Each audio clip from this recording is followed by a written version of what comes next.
Welcome one and all. This is From Rome.Info video, trying something new here with a weekly question and answer session for the readers of FromRome.Info. And I'll be on the air for an hour, so if you want to ask a question, go to the YouTube channel for this video and leave a message in the chat box and I can read it on my screen and respond to your question and answers. Welcome one and all. Thank you for joining me for this new way of speaking with the readership. So here I am, Brother Alexis Bugnolo, the editor of From Rome.Info video, live as kind of like an open office where the readers of From Rome can talk with the editor and ask any question you would like. So go to the YouTube page of this video by clicking the word YouTube on the video page, and you'll go to the chat box and you can leave a question. I will try also to monitor any questions you might leave on the page itself on From Rome if you find that easier and don't want to go to YouTube. I will not answer on YouTube and I will not answer on the chat, in the comment section. I will answer live here on the video. So welcome one and all. Boy, I see there's 11 of you. That kind of surprised because I did not announce this before. I just did it on the spur of the moment. So if you'd like to ask me a question, go to the YouTube page, the chat box, and type in your question, or go to the page at From Rome.Info video in which you see this video, and leave a message there in the comment section, and I will see it immediately and respond.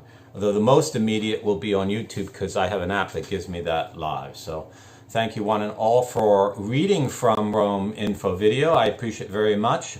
My readers keep me supplied and supported here in Rome, and so I'm at your service. And so I figured I should do at least maybe a weekly live open office to everyone so you can talk to me, ask me any question, and get a reply.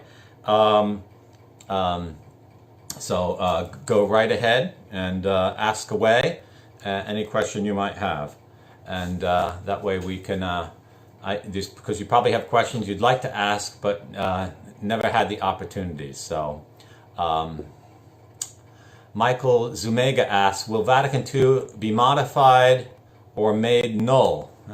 I think eventually Vatican II will be made null, null and void, in the sense of that the Church will declare it was never dogmatic and never binding, and that it was just provisionary, and that it didn't provide any sound pragmatic way for putting through changes to help the faith. So in that case, it will both be modified and made null. You have to understand that the real question of Vatican II is, what is it? Once you can answer the question, what is it, then you can answer the question whether it will be modified or made null. Is it a dogmatic disciplinary council, or is it a council that just tried to create a new modern way of doing things and was led by human prudence and therefore might have been entirely wrong? So once you answer that question, you can respond, and I would say that Vatican II will be declared not binding on the Church from the point of view of discipline or doctrine, and it will be relegated to the trash bins of history where it rightfully belongs, because human prudence cannot be elevated to the level of pastoral practice. Pastoral practice in the Catholic Church comes from Jesus Christ and the apostles, and it's developed over the century by the saints, okay, and doctors of the Church. It's not invented by committee, and it doesn't come from the bishops, okay? The bishops don't have any authority to change the pastoral practice of the Church. Their duty is to do what every bishop has always done. And the Church is totally messed up now because the bishops want to create their own religion. They think that by becoming bishop, they can do whatever they want. Change the liturgy, change the morality, change everything. And they're absolute psychopathic maniacs. And most of them are heretics. So if you follow them in their errors, you're just going to be led to damnation. So I hope that answers your question, Michael. If you have a question, go to the YouTube page of this video and in the chat box, leave your question. Okay. Okay. So AJ, I will get that going. I was trying AJ on the mail cloud a few moments ago, and I was having troubles getting to it. So see how different it is. So if you're curious, Ordo Militaris Radio TV, I want to make sure all my readers know this, is apostolic venture of Ordo Militaris Catholicus. an international association of Catholics dedicated to defense of Christians who are persecuted, which AJ and I founded in August of 2016. And AJ has always wanted to do a radio apostolate, and the order had enough money to help him start that. So he doesn't get any pay for that, and he and I do programs on a daily basis. So any support you send him, he's just as trustworthy as myself, and it actually all goes into Ordo Militaris Catholicus, because it is an apostle.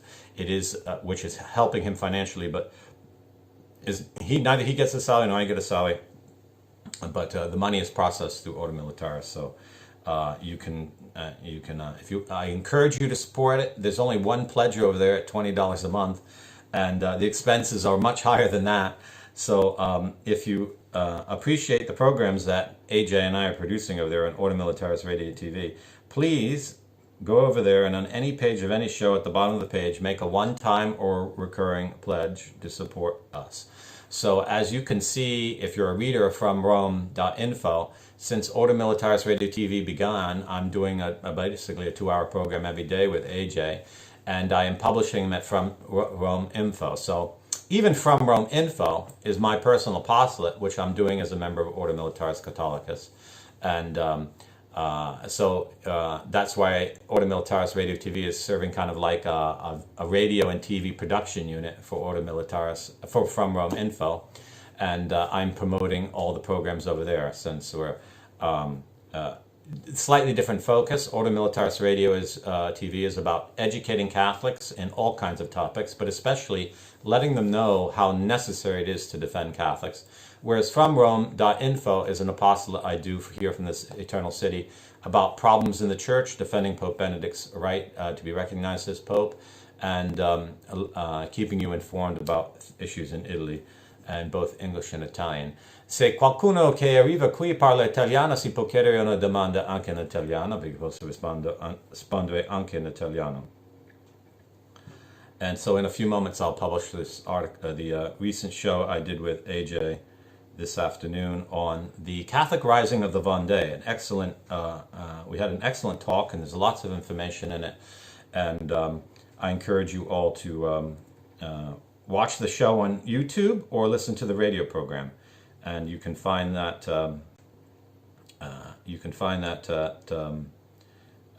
FromRome.Info in a moment when I published it. I still don't have.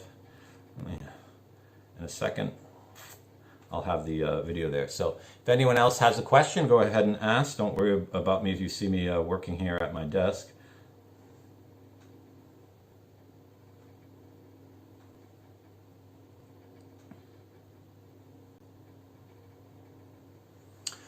Michelle G15 asks, does the Catholic Church have a conception of a good state? How are private property and taxes and obedience dealt with in the context of secular authority?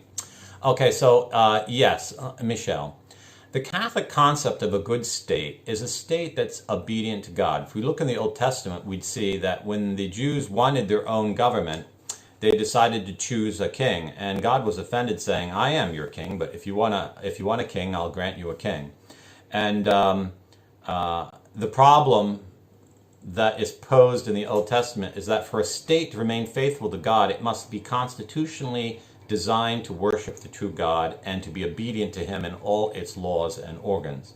The kingdom of Israel suffered many problems because they set up a kingdom that did worship the true God, but wasn't bound in law to that. And you see the kingdom of David crumble, divide in two between the kingdom of Israel, which falls into apostasy and heresy. The kingdom of David eventually overcome by Babylon.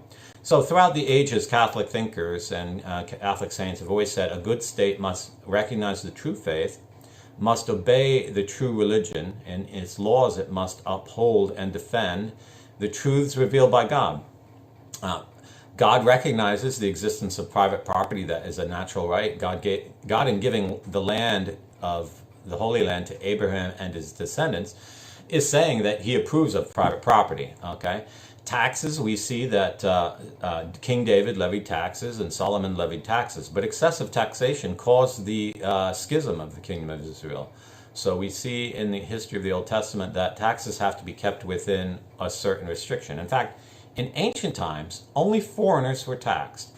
Then when the cost of war became higher, citizens were taxed only at times of war. Okay, there wasn't taxes most of the time. The now continual and consistent levels of taxation is something that is unprecedented in history. And we really have to be very cautious when we talk about the state's right to tax. The state doesn't really have the right to tax. It's a privilege granted by the citizens, and it has to be kept within limits. Obedience to a state is only within the limits of our Catholic faith. If a state is taxing too much, or especially if the state is restricting our liberty as Catholics, or even worse, if the state is attacking us, our levels of obedience are quite different. So when the leaders in a state do not follow the constitution of the state, they are criminals and you owe no obedience to them. They are no longer representatives of the government. They are criminal organizations who are misusing their offices, and they should be removed. And citizens have the right to remove them even if there's no constitutional procedure to do so. Because the people pre-exist the state, so the state must serve the people. The people don't create a state so they can become slaves of a political class. That's just common sense. So these are just general principles that just you can find throughout all of Scripture about what is just and unjust, and what is the purpose of the state and what you can do. In the New Testament, we see that Christ recognizes the authority of Caesar to tax, but he doesn't worship Caesar as God. St. Paul does appeal to the authority of Caesar, so he won't be put to death by the Jews. So he does recognize that there are illegal courses you can have to a government, even if it is idolatrous, for the purpose of protecting freedom of religion. So we don't see Christians rebel against the Roman state, even though they were bitterly persecuted by the Roman state. And that's because when the persecutions ended, the Roman government decided not to persecute anymore. The Roman government never established a law, you will always be persecuted, okay? There was never that level of mania in the ancient times. But Romans, the Catholics for the first ages, never served in the Roman army because you had to worship the gods in the Roman army. Once that obligation was abolished, they did serve, but when they were required to offer sacrifice to the gods, they refused, even if that meant their own martyrdom. So they were very conscious about the right of the state, the rights of the state, but they were also conscious about limits of authority. So the Roman government did not use taxes to promote abortion, for example. So Catholics did pay taxes under the Roman Empire. The Roman Empire did not outlaw the Catholic religion all the time. Okay, there was certain persecutions, and they certainly didn't push things like sodomy and abortion on everyone. So we have a much more evil concept. Not evil concept. We have a deformed concept of what the state can do in modern times. It's absolutionist.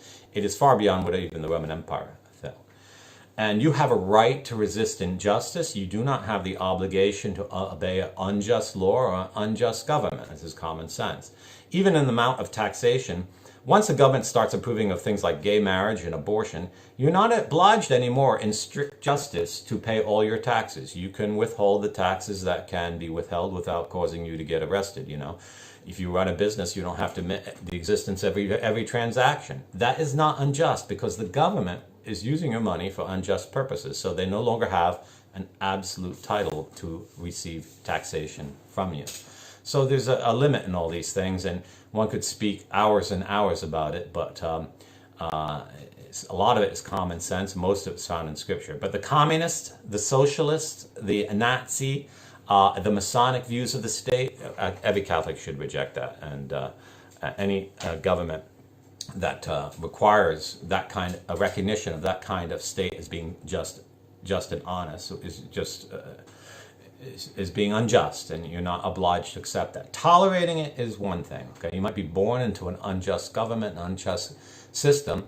Just don't participate in it. That's the way you can show what it is, and try to avoid any kind of oversight or participation that would lead you to be under their control, because these people aren't worth your trust. So that's Michelle, and just excuse me for a moment because I have to get a URL. Oops. I have to get a URL. Before I answer the next question, I just have to get a URL so I can publish this video on the Vendée that AJ and I just produced. So I'll get to your question next, Michael, in a moment.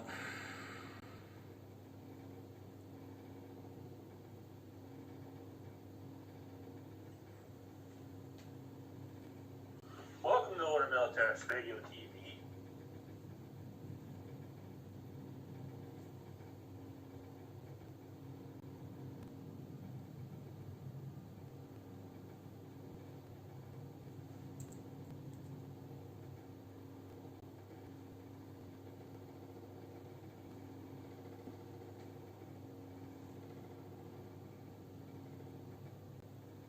Okay, so I published the show that AJ and I did on the Vendée right now at From Rome.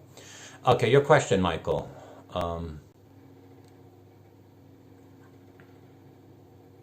Okay, my comparison between the Catechism of the Council of Trent and the New Catechism. If I had the two books side by side, I'd throw one in the garbage can and the other I would put on the shelf and use all the time as a reference. And so do I need to say which one do I speak of? John Paul II, it wasn't his idea to have a new catechism. It was pushed by the Cardinal of Boston and Cardinal Law, who wanted to totally change the Catholic faith. He probably was a member of the St. Gallen group.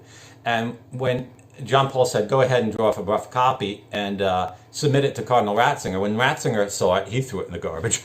And so Ratzinger was then given a duty to create committees that would put together the new catechism. The New Catechism, from the moment I saw it, I knew it was completely worthless because it doesn't speak in precise terms. And this is probably because it was prepared by Joseph Ratzinger, who didn't think in precise terms. What's the point of teaching imprecise terms about the faith that doesn't teach anything? To teach someone, you must teach them precise, clear concepts. And so I remember my mother, who was an educator, and she spent a whole life teaching elementary school. In the last 10 years of her life, she worked in a Catholic school for some years. And she tried using the New Catechism, and she was very enthusiastic about it. But about 3 years later, she said to me, I'm going to throw mine away because it's completely worthless. You can't teach children anything because it doesn't define anything. You would have to actually use it as like a reading text, and you would have to create a catechism to teach anything because it itself is meaningless.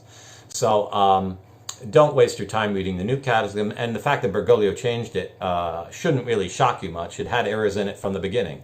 Unlike the Catechism of the Council of Trent, which has never been said to contain any error. Get a copy of the Catechism of the Council of Trent, which is also known as the Roman Catechism. I highly recommend it. But use the translation published in the 50s has a few errors in it. Try to get the translation published in the 1880s. That's the best. Okay. AJ asked, is distributism a Catholic policy regarding economics? No. Distributism, is a concept of socialism. Distributism holds that the purpose of society or the government is to take wealth from the wealthy and give it to the poor. That is not the purpose of the state. The purpose of the state is to defend the honest against the dishonest.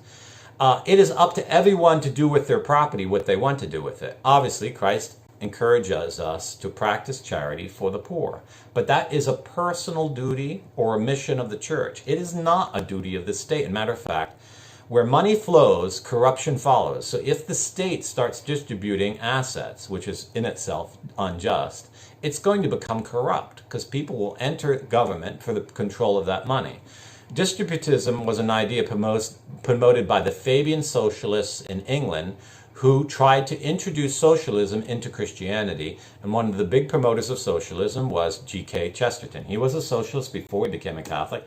And even after a Catholic, he pushed distributism and the idea of the Benedict option, going into the countryside and living in like a commune kind of life. That is not Catholic. That is socialist. Don't buy into it. Dump it in the garbage. It's a waste of time. Okay, so any other questions?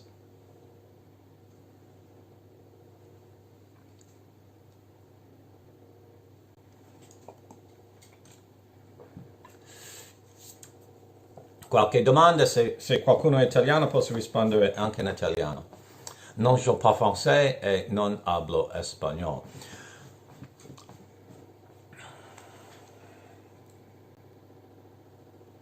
There's 17 of you there, so you must have a question. Ask any question. It doesn't have to be about doctrines or politics. It could be about FromRome.Info, an article you read, a question you had, some current event, could be about anything like that. The Catechism of the Council Trent, I think, was prepared and published just before or around the year 1600. So it's a wonderful book because it's free of all the errors of modernity, and you'll read the Catholic faith pure from that source. It was actually written for parish priests so that they would have material to preach on Sundays. And any priest who follows the Catechism of the Council of Trent and preaches to the people will sanctify them very quickly because it's a wonderful book. But for those of you who no longer have Catholic clergy to watch over you, read a little of it every day, especially on Sundays. And if you're a father of the family or mother of the family, read it to the whole family and talk about it. It is a wonderful catechetical device and it explains all the wonderful motives to believe in the faith.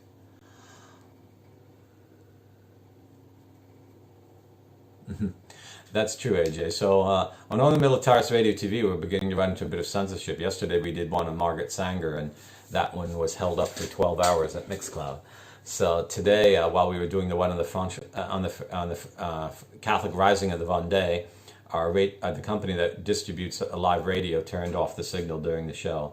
So we had to record it and upload it afterwards. So.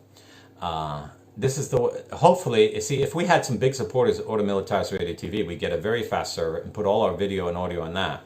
The thing about that is that costs a lot of money. You're talking about $1,000 a month because you have to pay for all the access to the internet.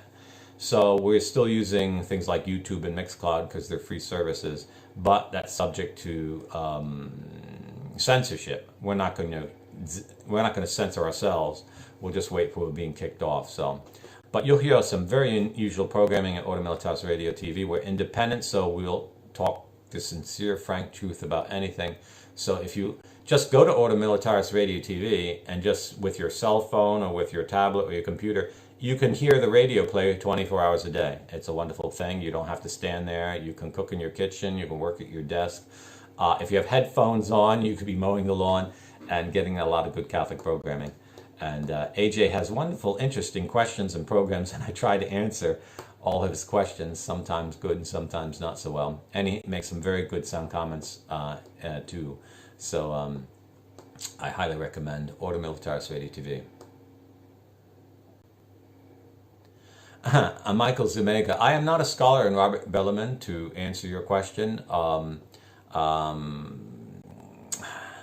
And what do you mean by explain and cover effectively? It's kind of that's kind of a vague. Did he write about it? I think he did write about it, but a lot of saints have written about it. The thing about the Antichrist is that, and the end times in general is, we should live today the way we should live at every moment, whether we're in the end times or not. So a lot of Catholics approach the end time questions like, we're in the end times, therefore I'm giving up and doing nothing because there's no hope anymore. Well, they've just done the will of the devil. A Catholic who reads the Apocalypse of John the Evangelist, or reads what the saints say about the end times, doesn't have that reaction at all. His reaction is, I'm going to fulfill my duty perfectly in the present hour, okay? Regardless of what age I live in or whether the Antichrist is about around the corner or here already or going to come. He doesn't worry about those other questions, okay? Because worry about them achieves nothing. You live your faith now, you're faithful to your faith now.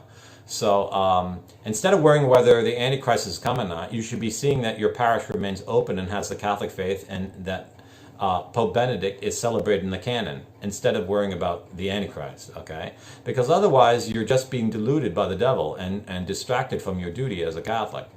And if you're not defending the Catholic faith, if you're letting your parish being shut down for the so-called pandemic, you're failing in your duty, okay? You're failing in your duty extremely. If you're not insisting that Benedict's the Pope, you're failing in your duty. So why worry about whether the Antichrist is here or not, okay? You know, this has been a distraction for Catholics even from ancient times. In the Orthodox, in the Eastern rites, they don't even read the Apocalypse of John because it was a source of controversy from the very beginning, because Catholics don't know how to handle the knowledge of the future. A lot of them handle it by giving up on the present, and that's not a Catholic response.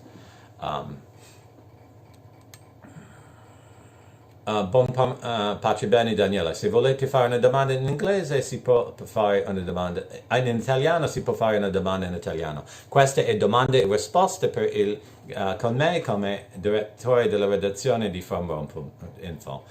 Non posso tradurre tutte le risposte da tutti, quindi se la domanda è in italiano rispondo in italiano, se la domanda è in inglese rispondo in inglese. The book translated by Ryan about the Antichrist. Ryan Grant is one of the worst translators to ever touch the Latin language. Don't waste your time with any of the books. Every sentence is full of errors, okay? And if someone gave me a book by Ryan, I would throw it in the garbage. Worse, I probably would throw it in the fireplace because I wouldn't want anyone to get the idea that what is in his books is correct. It's not. It's totally wrong. So he is a lousy translator, and he's completely ignorant, and he just doesn't even know the proper methods of translating. He just says what he thinks it says. That's the worst case of translating, and he's just promoting ignorance, so don't waste your time with his books. Michelle, all masses around me require masks. How do I worship if I can't avoid these masks? Okay. Go to church without a mask and see if they throw you out, okay? If they are going to menace you with that kind of thing, because they may not be enforcing it, then don't go to Mass. You're not obliged to go to Mass where the Mass is heretical, okay? Now I'm going to say this very clearly. A Mass celebrated with masks and gloves as if the pandemic is real when it's false is heretical, okay? Because our faith requires us to live the truth and worship in the truth and worship in the spirit of faith in Christ risen from the dead who conquers death and can heal all disease. If you think you have to wear gloves and a mask during Mass for something that Catholics didn't even, it's not even lethal like last winter's flu, let alone during the Black Death when Catholics did not use these things, okay? You are living a lie. And if you enter the presence of Almighty God living a lie and denying his power over life and death, you will go to hell. So masses, priests who celebrate masses with masks and gloves and pandemic controls, they're going to hell and they're leading their flocks to hell. That is a heretical service and do not go to it, okay? I do not go to, I'm at Rome, there's 560 churches. I do not go to Mass because these Masses are heretical, okay? Even if they were saying at the canon of the Mass that Pope Benedict's the Pope, which they don't do, and for that reason they're schismatic, that's heresy, okay? You cannot deny your faith in Christ risen from the dead that way. That is a horrible sacrilege. Not to mention that the state has no authority to change the rubrics of the Mass. No doctor has the authority to say the sacraments of Christ are dangerous to your health. That is blasphemy. That is the arrogation of authority they don't have. And if you obey that, you'll go to hell with them all. Because you are saying that Christ is not your Lord and Master, and he doesn't have power over life and death. Do not accept that lie for the condition of receiving communion, because that is heresy, that is schism, that is apostasy. So how do you worship if you don't have that? Say your rosary on Sunday and make a spiritual communion, okay? A lot of Catholics join me at midnight here in Rome for the Supplica Perpetua to Our Lady Salus Populi Romani, because that's the prayer Our Lady asked us to say in this present evil time of two popes. And I think the reason why she asked it is because she knew that Catholics would be shut out of churches. So read the Lives of the Saints, read the Catholic the Catechism of the Council of Trent. You know, you're not even obliged to watch a Mass on TV. That's ridiculous, because the Mass on TV is not the Mass. But, you know, if it helps you, it can help you in some ways. But if you're watching people wearing masks, you just, you know, I wouldn't watch people like that. They're just not Catholic. Say the Rosary. Say the all 15 decades of the Rosary. Say the beautiful prayers of the Passion of St. Bridget of Sweden, which you can find linked to on the sidebar from Rome. Those are some things you can do. Michael, is there any easy explanation of the end times? No. Okay. Paolo Costa, pace bene. Si può chiedere anche una domanda. Daniela Langrazio.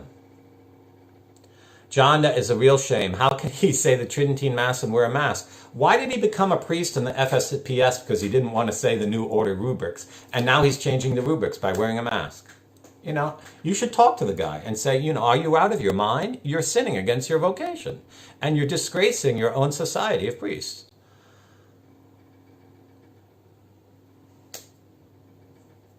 Yes, you can read the Mass readings, Michael. That's one way to do. But, don't get involved in the cult of the Mass. One of the errors of Vatican II is the Mass is the ultimate act of religion. No, it's not. The ultimate act of religion is the worship of the Father by the Son in the Holy Spirit in the communion of saints in heaven. That is the ultimate act of worship. That is superior to the Mass. Okay? The Mass is a sacrament and a religious act that Christ gave us that's been embellished over the centuries by saints, doctors, and popes. It is our participation in that liturgy, but it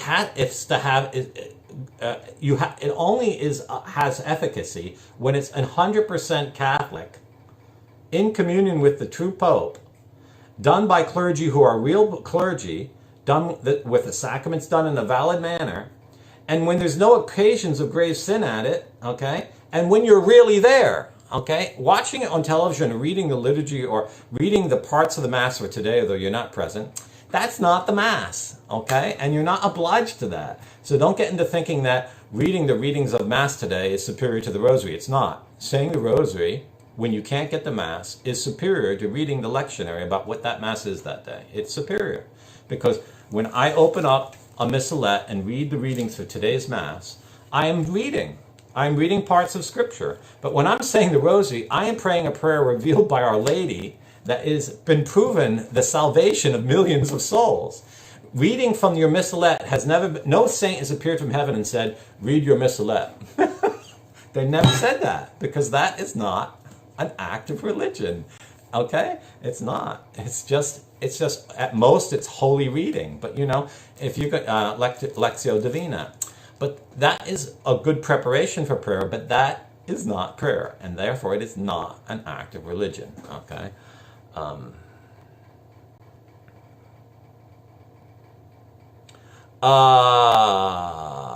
Well, communion with Bugnolo would be schism if he wasn't a heretic. He's also a heretic, so it would be almost consent to heresy. But wearing a mask is apostasy.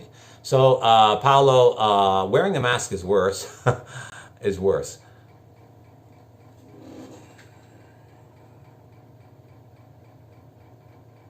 Ok, Cosimo.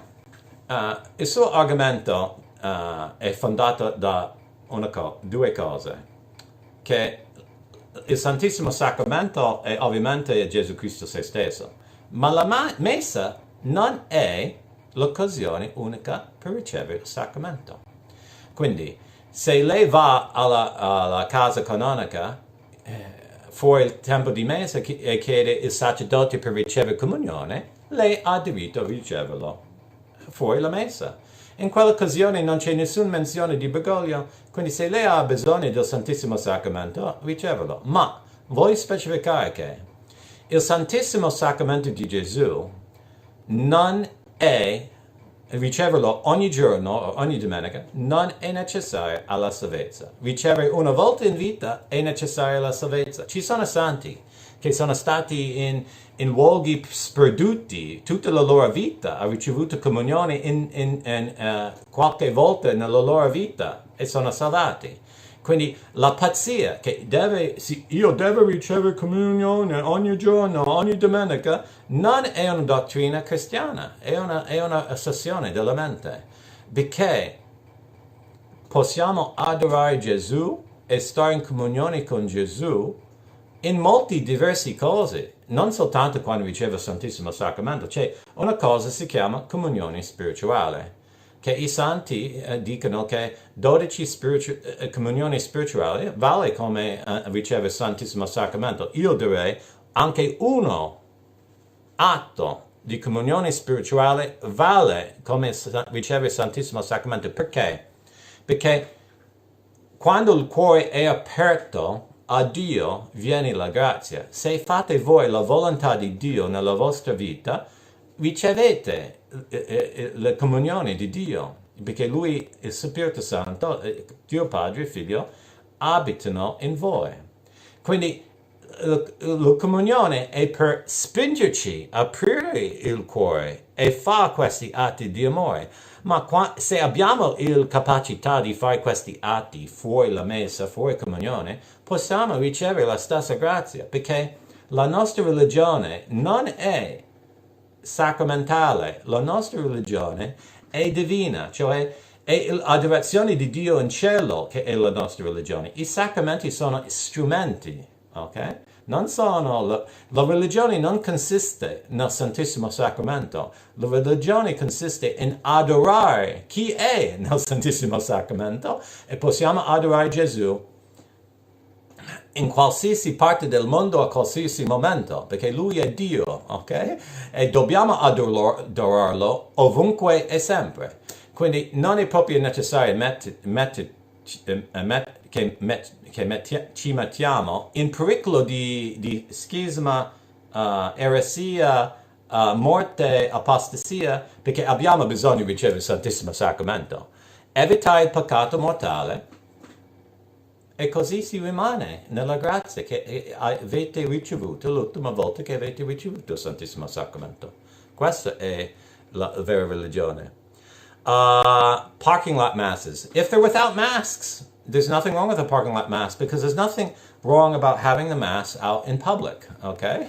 There's not, I mean, you know, Christ worked miracles out in public. There's nothing wrong with doing it out in public because God created the whole world. Okay, so, yes, we can't forget that the rosary is so powerful, one of the biggest naval battles in history. Daniela, chi sarà? Io spero che Bergoglio va via e il clero ritorna a Benedetto più presto possibile. E io ritengo che la Madonna tramite la Beata Anna Caterina Emmerich ha segnalato chiaramente che Bergoglio sarà sconfitto e Papa Benedetto sarà vittoria in questa battaglia. So if I'm answering questions in Italian, and I answer questions in English. So that's why you heard me speaking Italian. Some Italians were asking questions. If you have any questions, go ahead and ask. That's what this question and answer is for. My name is Brother Alexis Bugnolo. I am the editor of FromRome.Info.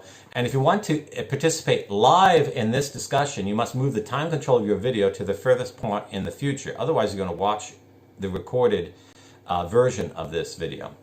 Voglio fare ricordare che per guardare questa trasmissione in diretta e non in modo registrato si deve avanzare il controllo di tempo di questo video appunto più futuro possibile, altrimenti starei guardandomi in modo registrato.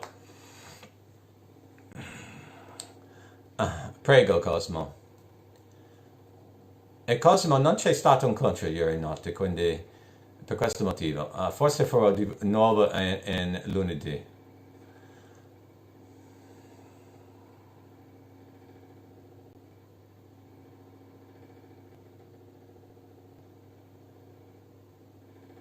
Scalfarotto, Paolo, spiegami che è questa legge, perché non conosce le leggi italiane secondo i nomi di quei membri del Parlamento che lo introducono, conoscono secondo la loro materia, quindi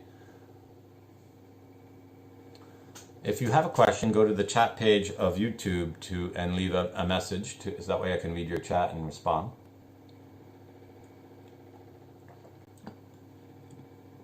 If you have not yet got your Lepanto flag, please consider getting a Lepanto flag. You can see it there in the background. It's 1 meter by 1.5 meters, and it is the historical reproduction of the flag raised at midday at the Battle of Lepanto on October 7th, 1571. Ordo-militaris.us is selling this flag, and the proceeds go to support the humanitarian work of Ordo Militaris. And Ordo Militaris Inc., I am the president of that company in Montana, so that's why I have a copy of that flag there, and I encourage you to get a copy. Se siete italiani, ho copie di queste bandiere qui con me a Roma, vieni alle preghiere a mezzanotte, ma scrivimi prima, il giorno prima, affinché possa portare una bandiera per voi.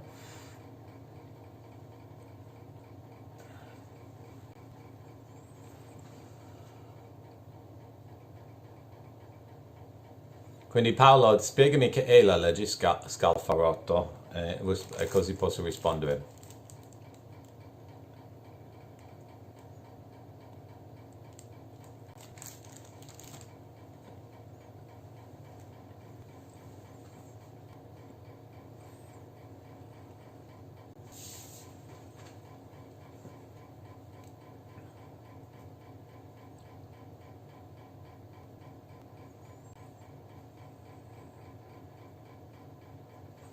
If you have any questions, I'm answering questions here. You can ask any question. This is for the readers of FromRome.Info. So, and for those who watch FromRome.Info video, I see that there's a lot of interest at the midnight when I do the question and answers, but it's getting a bit difficult to do the question and answers at midnight. It's a time you really want to sleep. This is a more godly hour of the day. So, and I wanted to offer this service also to the readers of FromRome. So I've decided this Saturday to do one of these programs, and I'll try to do it regularly to keep you informed. Ask any question you have. If you have any question about FromRome.Info, how the payments are processed, who I am, past articles, possible questions about this or that, I'll try my best to answer any question you might have.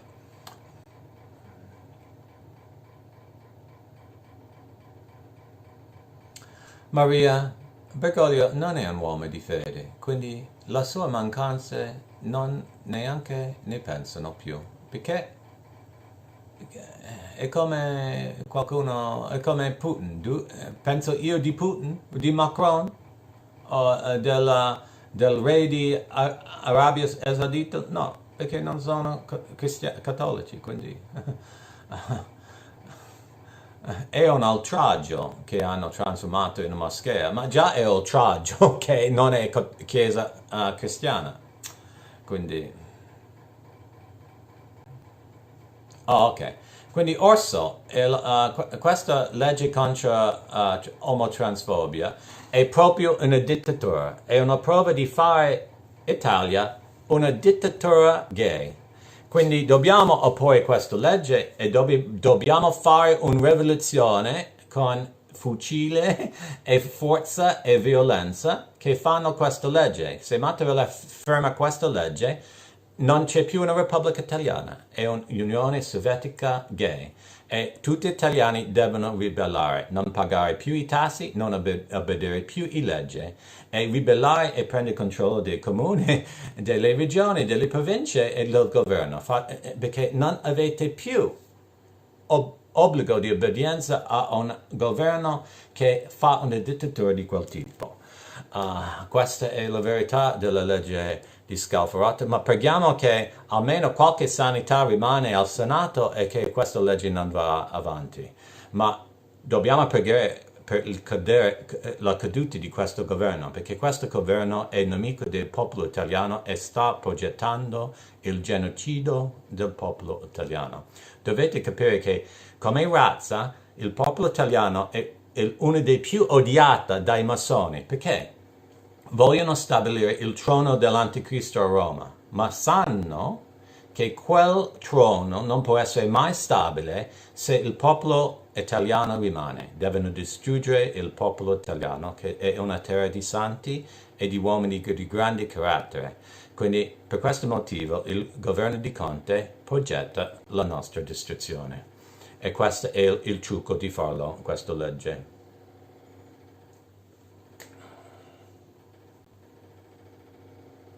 The bishop in white. Okay, so in the Fatima vision, there is the two bishops. There is the bishop dressed in white that we thought is the Pope. That one is clearly Bergoglio, and then there's the Pope. So the Pope gets martyred, and a bishop should not be wearing white. So the secret of Fatima has a lot to do with what's going on now, and that's why it was suppressed, because John the 23rd was in favor of this revolution. He's the one that set the course with Vatican II. So, but the bishop in white is clearly Bergoglio. Even Bergoglio even said that he's the bishop in white. Okay, he's not the Pope.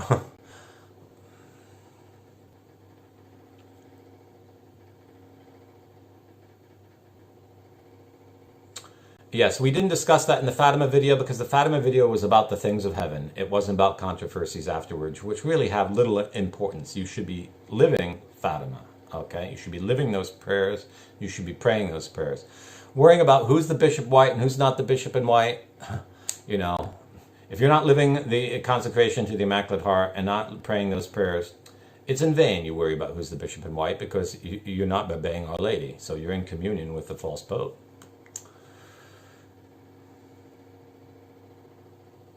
Sì, questo è vero. Quindi Conti è già macchiata dall'inizio. Il fatto che Conti è stato scelto per il governo di 5 Stelle e la Lega mostra quasi chiaramente che sia 5 Stelle sia che la Lega sono partiti massonici che hanno programmato la distruzione dell'Italia.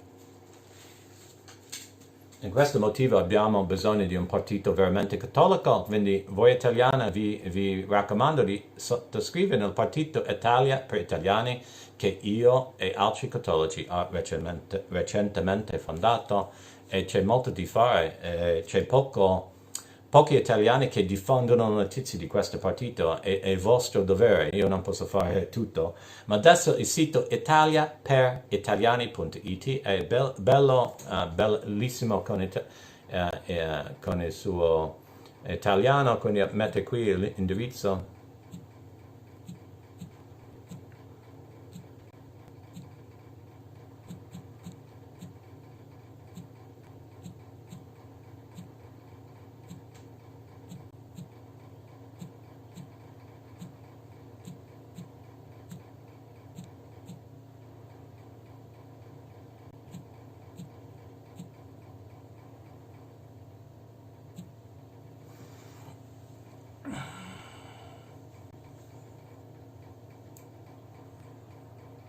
Barbara, Ganswein non è un cardinale. Chi è?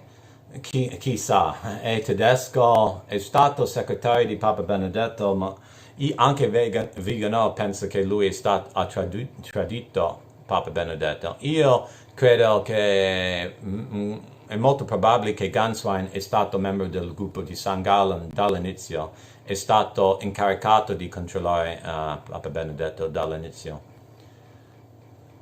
I do not recommend Maria Valtorta, Robert. I do not think she was inspired of God. There are those who think so, but I can't say I've read many of her writings. So, if you want to read read the writings of Blessed Anne Catherine Emmerich. She's beatified and she wrote on the same topic. Or read The Mystical City of God by Mary of Greda. Those are the books I recommend. AJ asks, if the Supreme Court keeps making horrible rulings against the sovereignty of the states, what should the states do? The states should start a second revolution. Okay, it's obviously clear in the United States that the federal government is an enemy of the people. It was constituted almost, I'd have to say, as an enemy of the Christians.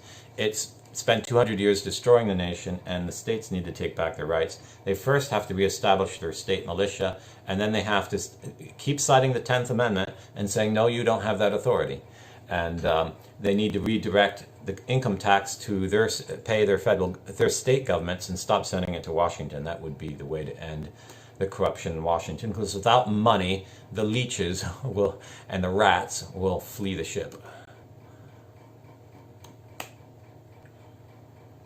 Okay, well, coming up, just another 5 minutes for question and answers, and then I'll stop the question and answers. I'll try to do it on Saturday. I see people like this.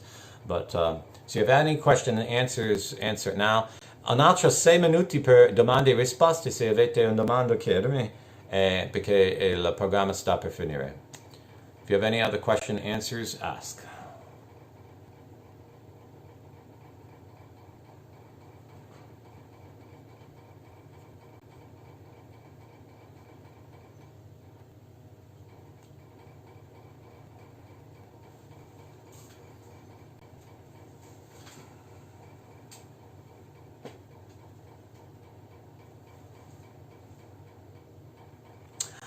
Yes, Philly.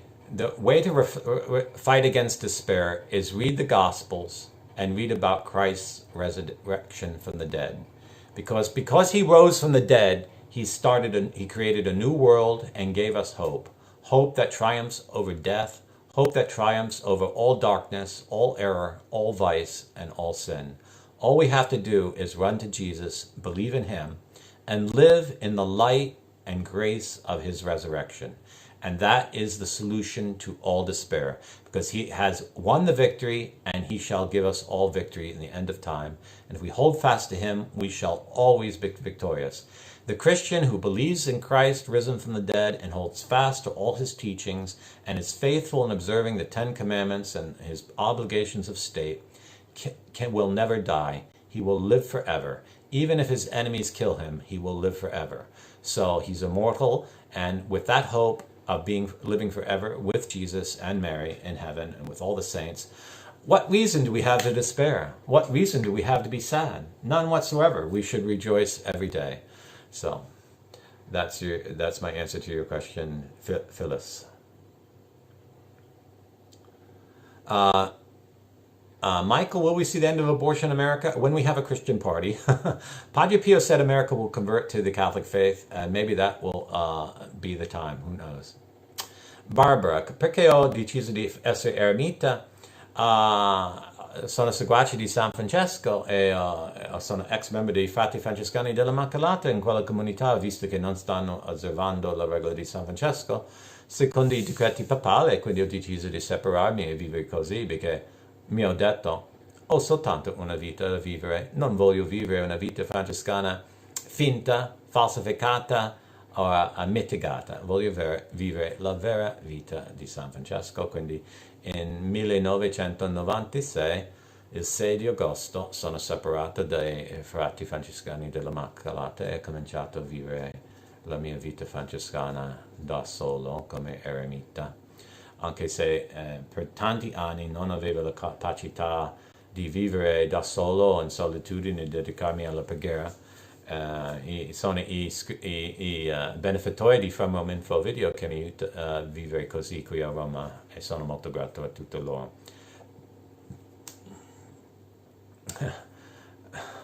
Ringraziare a Dio, Gianna, non io. The correct pronunciation of sanctificator. Sanctificator. Okay. So, am I an expert on Latin pronunciation, Robert? No, I'm not. But it's sanctificator in the Italian way of pronouncing Latin. There are those who want classical pronunciation, but that's not used at Mass. Sanctificator. So the accent shows you where the accent goes. Sanc, because in Latin, sanc, S-A-N-C. When you see the N-C-T, those three consonants, the vowel in front of it has to be accented. Sanctificator. And the next vowel accented is the E after the C. Sanctificator.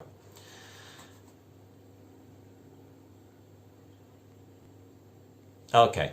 So if you want to listen to Ordo Militaris Radio TV, I'll give you the link here. It's a great apostolate of AJ, and I am helping him in it because we are doing it as members of Ordo Militaris Catholicus, and as editor from Rome, I'm doing a lot of programs there because it's like the video audio production unit of From Rome, because even From Rome I'm doing as a member of Ordo Militaris Inc. Of Ordo Militaris Catholicus, and this is the link for the radio station where you can hear AJ and I, or AJ or I, or AJ and I talk about Catholic topics 24/7. Just go to that site with your cell phone, your tablet, and turn the audio on, and it will play automatically all the time. And it's like a Catholic radio, and you get a lot of good programming free. That you wouldn't even get this kind of quality program at the university, so it's all free. And do show your gratitude by, on any page of that site, making a pledge one time or recurring, as we call it, a subscription, to pay the expenses of the radio channel, because we must have put already more than $1,000 into it, and we have one monthly pledger at $20.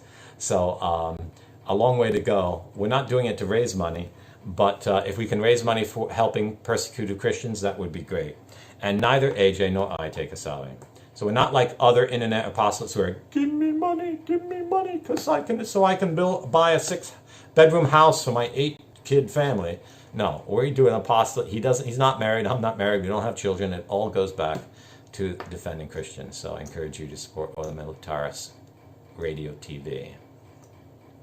Gianna, non conosco il Monsignor Bugnolo, non ho mai incontrato lui, non neanche ho il suo posto elettronico. Conosco persone che conoscono lui, ma mi rifiutano di darmi il suo posto elettronico. Quindi mi pare lui ha paura di io.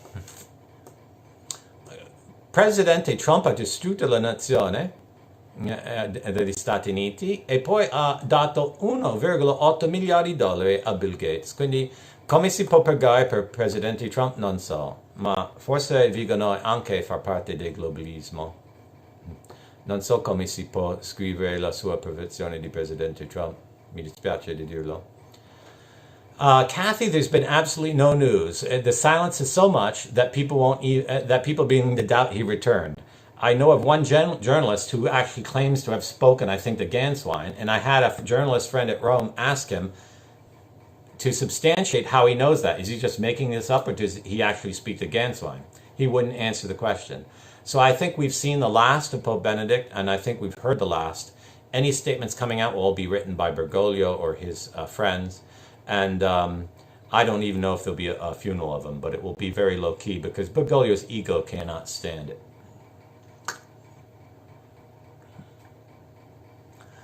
Ok, ormai è un orario e tempo di andarmi e voglio salutare tutti e ringrazio per stare con me per queste domande e risposte. It's been an hour already, so this is the end of the transmission. I want to thank everyone for joining me for this question and answers, and I'm going to try to do it every week at some time, maybe on Saturday afternoons. Per quelli in Italia, questa sera alle 19 sarò intervistato sul Orgoglio Partite IVA.it radio. Quindi si può andare a orgogliopartiteiva.it per ascoltarmi alle 17 sul radio e parlerò con signor Romanelli sulla politica italiana. God bless one and all.